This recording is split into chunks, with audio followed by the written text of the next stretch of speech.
there, Shorties. This is Shorty Gaming, and welcome to another LP Pick of the Week, number 12. And today's LP Pick of the Week is Pink Floyd-Dark Side of the Moon. And for those who don't know who Pink Floyd is, they are a British rock band that's from the 60s. Excuse me, I just had lunch. They did psychedelic rock, rock and roll, rock itself. They did just about almost everything under the sun.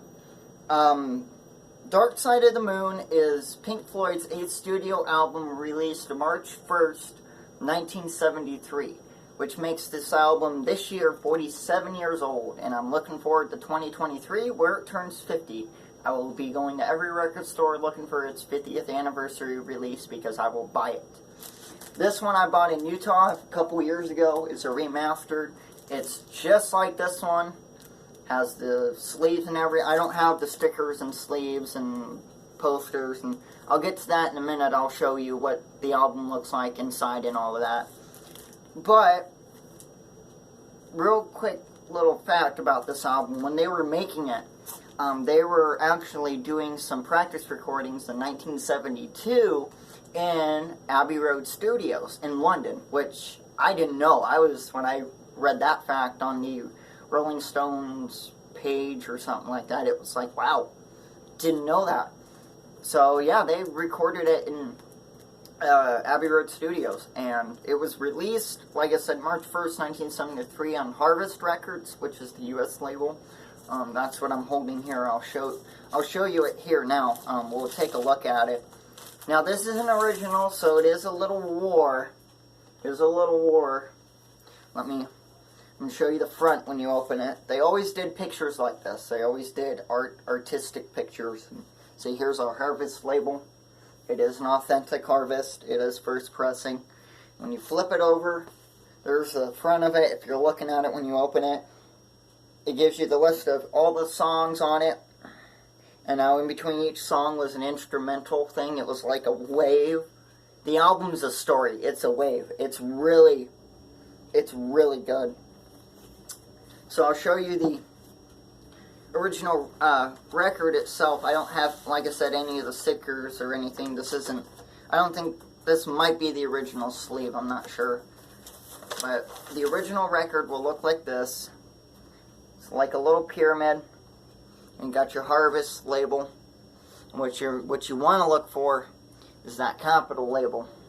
And on the dead wax, you'll see F, like a 1-111 something. That tells you it's a kind of first pressing, and then you got F-2. So this actually could be from a first to a second pressing, but it still is an original.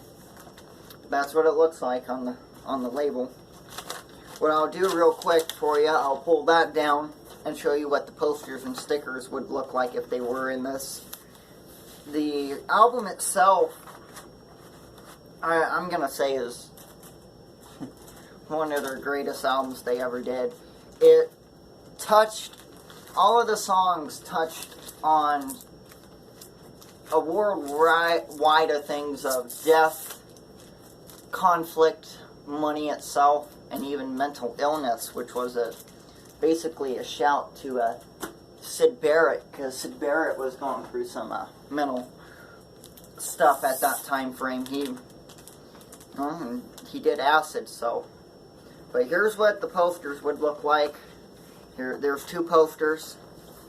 Here's the first one.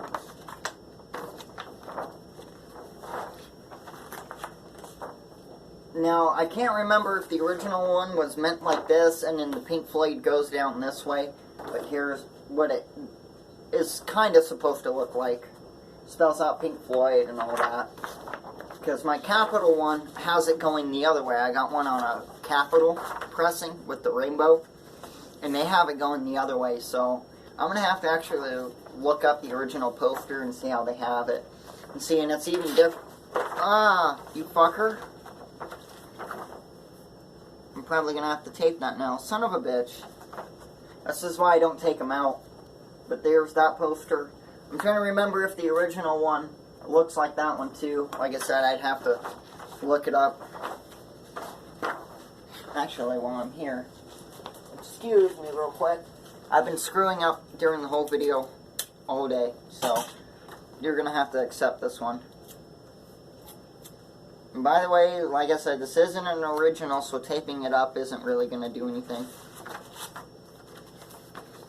Okay, so that's kind of fixed. We'll put this back. I played this one a lot. When I first got it in Utah, it was like, oh, I'm not sure about Pink Floyd. That's what the original sleeve was supposed to look like, except for it's not going to have this plastic. And see, like I said, it was made damn near like the original. It's got the triangle, the square. Of course, it's missing its Harvest label. There's that. Now let me show you the stickers. But like I was saying, this album touches on all kinds of basic day-to-day topics that people go through every day. It was also released, of course, with singles. There was 2 singles with the album. It was Money and Us and Them. And, of course, the single sold pretty well. There's this sticker, a little sticker that says Pink Floyd and all that. There might be yeah, there's the second one. And there's this sticker. Now, that's what it would look like, all complete, if you had the original, or somewhat similar. They have to change things so that you can't sell it as a authentic original. I know that. Like I said, if you've watched any other of my videos, I collect albums. It's what I do. So, but back onto the facts. This album reached #1 on the billboards of 200 top albums of the whatever in the United States, and hit #1 for 900 weeks. It was a hit when it came out, and it is still Pink Floyd's most sold album that they have ever made. It has sold an estimated 45 million copies, including originals and remasters. 45 million copies worldwide. It was marked in the Rolling Stones, one of their the Rolling Stones papers. It was marked as the best. What was it? The best rock and roll album ever to be made.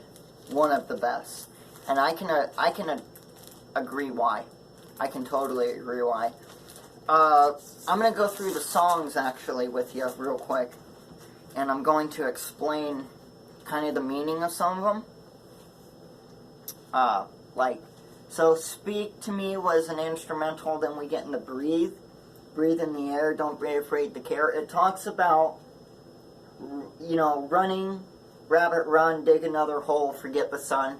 What that song is about, in my opinion, is it appears to be about basically work. Every day you get up, you run, rabbit run, you work, you dig a hole, forget about the time, forget the sun. When at last the work is done, and then you can't sit down, it's time to dig another one. I think that song's about work, and it is. For it being only a minute or something song, it really hit me deep the first time I hit it. I was like, heard it. I was like, whoa. It just, and it goes on, this album goes on. Because then Time, the song Time, taking away the moments to make up the dull day, you further and waste the hours and offhand away. It's talking about every day, just the little moments. How do you live and how you fly? Smiles you give and tears you cry. It makes you for you. It's you for who you are through your time and your life. It's about life itself. And it's another one of those topics that still sticks to modern day. 47 years later, this album is still sticking to topics every one of us talk about every day. Now, Money. Out of all of the songs on this album, my favorite is Money. Because Money talks about, get a good job, with more to pay and you're okay. Money is, it's a gas. Grab that cash with both hands and make a stash. And then he talks about getting a car, caviar, star dream. I think he's going to buy a football team. And later on throughout the song, he talks about how it's a crime. Share it fairly, but don't take a slice of my pie. You know, oh, we can share it, but don't take mine. And it talks about how greedy people get with money. And again, still sticks to this frickin' day. It fits. And that's why it's one of my favorites, though, is money is one of the biggest hitters for everybody. Especially in this country, in the United States. Money is a problem right now. So it's amazing on how some of this stuff stays around forever and still has the same meaning. Now, we're going to switch to a different part, which is the next song, Us and Them. The single with Money. Us and Them talks about, if you really listen to the lyrics, and the general sat, and the lines on the map moved from side to side, black and blue, black and blue, and who knows which is which, and who is who. It's about war. It's about war. His dad served in World War II as an air fighter, and he died. And it talks about how really it doesn't matter who is who, black and blue, and who knows which is which, and who is who. We're all people. And he talks about, later on, about people joining. He says, "Listen, son," said the man with the gun, the recruiter, "there's room for you inside." It's about recruiting for the war and being involved in the war. I still feel that connects to today because of like the war that's going on with Iraq and Iran and what we're going through. I'm still dealing with the same stuff. I have people calling me trying to recruit me, and it's like, no, go away. It's, again, connects to today's world. Now, brain damage. This is about Pink Floyd itself. Syd Barrett cooked his brain, like I said earlier in the video. He talks about the lunatic is on the grass, remembering games and daisy chains and laughs, got to keep the loonies on the path. Talks about how once Syd Barrett was there, you know, being able to be there every day. And being a part of the group, and then one day just being gone. The lunatic is in my head. You arrange me till I'm sane. I personally feel that's about Syd Barrett. And it ends with Eclipse. All that you touch and all that you see, all that you taste and all you feel. It's all about what you touch, say, and do. It's connecting again with like the song Time. It's about you and your time on this earth and what you make of it. This album's about life itself. If you really take the whole big picture, it's about life itself, all in one. That's why this album still connects to today's world. We all live every day. Nothing's going to change. We all live. We all shit, eat, sleep, and I think that's why this album really connects with still today's world, because it's a little obvious. When it comes to the rating of this album,